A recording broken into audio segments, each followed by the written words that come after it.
Good day, everyone, and welcome back to another exciting vocabulary lesson.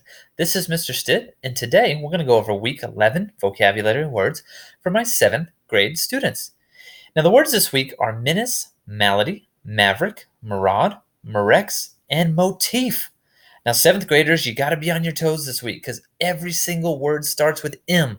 So let's really learn the words today and get them deep down in our hearts. Here we go for word number 1. Word number 1 this week is menace. Menace. And it's a noun, so it's a thing. Now, as you can see in this image, this boy looks to be causing a lot of harm. He's got a slingshot, he's got a tomato, and he's got it aimed at someone or something. So, a menace is something that threatens to cause evil, harm, injury, or it could be a threat. A person whose actions, attitudes, or ideas are considered dangerous or harmful. It's also just an extremely annoying person can be a menace. So there was a classic cartoon several years ago called Dennis the Menace. And in this cartoon, Dennis was a very high activity young boy, and he would cause much damage or evil or heartache or threats.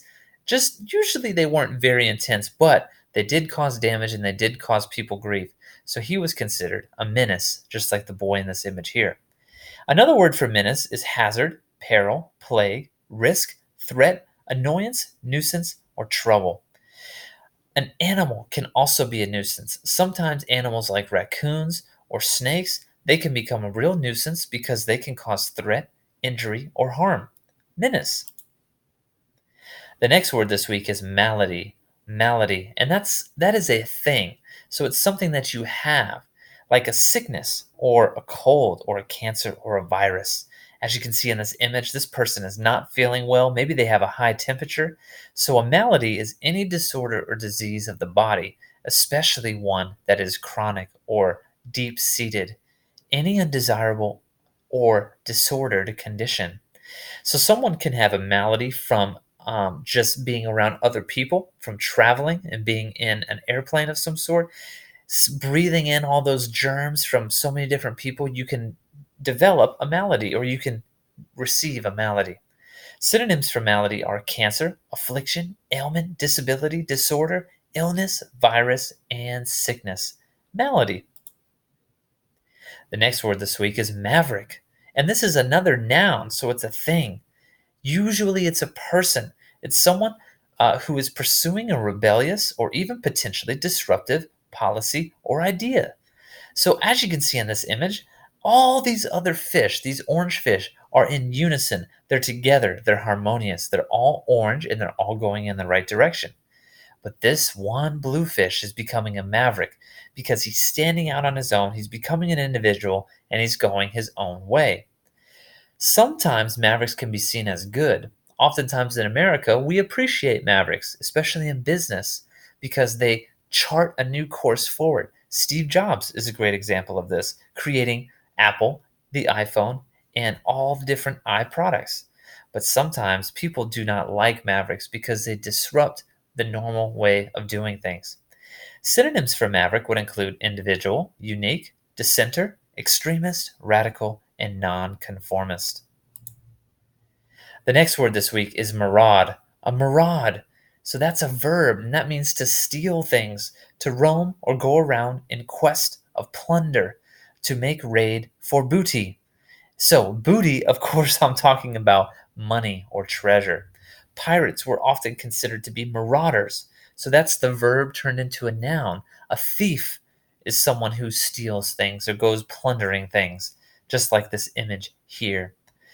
Synonyms of maraud would be forage, harass, loot, raid, ransack, or ravage. And if you think of the word as a noun, you could think of it as pirate, thief, stealer, or anyone who is a looter.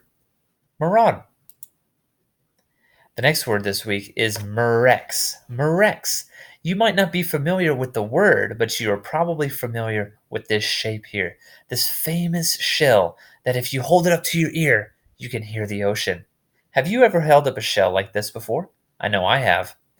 Synonyms of this word would be shell or pod, but more specifically, it's a shell used as a trumpet, as in representations of tritons in art. So if you think of those famous war movies where the man holds up the shell and blows into it, that is a Murex shell. It's any marine gastropod, common in tropical seas, certain species of which yield the royal purple dye valued by the ancients. It can also mean purplish and red, but for the most part, it means this fancy shell. Murex. The next word this week is motif. Motif. And this is a noun, so it's a thing. It's a recurring subject, theme, or idea, especially in a literary, artistic, or musical work. So, when I say motif in literature in a story, I mean something that happens frequently. A couple years ago, there was this big trend towards utopian and dystopian novels. Think of books like The Hunger Games, Maze Runner, Divergent. These books had a common motif of utopia, or more accurately, dystopia, where the society was flipped on its head and the government was attacking the people. This was a famous motif or theme in the novels. But motif can also mean a distinctive or occurring form, shape, figure, etc., as in design or a painting on wallpaper. It can also be a dominant idea or feature. Motifs that we recognize in our culture are advertising logos, such as Target, Starbucks, Apple, and McDonald's. You can probably think of a million other ads or logos that are famous motifs. Synonyms for this word would be concept, pattern, design, logo, idea, or notion. Motif. Well, thank you so much for joining us this week. We learned so many great words such as menace, malady, maverick, Murad, Murex, and motif. Please watch this video again if you're confused, and I cannot wait to see you next time. Bye!